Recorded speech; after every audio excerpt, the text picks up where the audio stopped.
Dear students, क्या आपने कभी अपने सामने कभी किसी को बिरयानी पकाते हुए देखा है?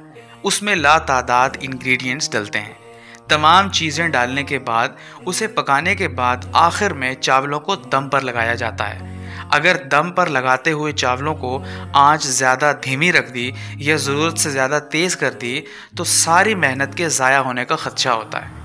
इंग्लिश में इसे फाइनल टच कहते हैं। यानी आपने सारा काम बहुत अच्छे से किया लेकिन आखिर में अच्छा और फाइनल टच देने से नाकाम रहे तो आपकी सारी मेहनत यानी किए कराए पर पानी फिर जाता है। यही सब कुछ एजुकेशन यानी आपकी तालीम के अंदर भी कार फरमा है। आपने पूरा साल पढ़ा, आपने अच्छे से चीज़ों को याद किया, आपने प्रैक्टिस की, आपने सब काम किए। गोया अब आप बहुत कॉन्फिडेंट हैं कि आपके इस दफ़ा एग्ज़ाम्स में बहुत अच्छे नंबर्स आने वाले हैं, यानी आप क्लास में टॉप करने का पूरा इरादा रखते हैं। लेकिन डियर स्टूडेंट्स, हुआ क्या?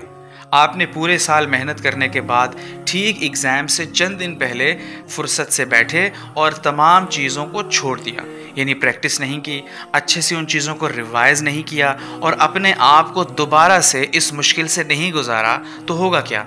ठीक एग्ज़ाम के दिनों में आपको वो तमाम याद किया हुआ आहिस्ता आहिस्ता भूलने लगेगा और आप पेपर्स में अच्छा परफॉर्म नहीं कर सकेंगे।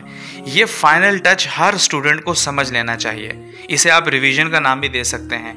जिस बच्चे ने सारा साल मेहनत की लेकिन आखिर में रिवीजन नहीं किया, याद रखिएगा उसके पूरे साल की मेहनत बर्बाद हो जाएगी, ज़ाया हो जाएगी। लेकिन आपने अगर साल में औसत यानी एवरेज पढ़ाई की लेकिन आखिर के दिनों में ज़ोर मारा तो आप उन बच्चों से आगे निकल जाएंगे जिन्होंने सारा साल तो पढ़ा लेकिन रिवीजन नहीं किया।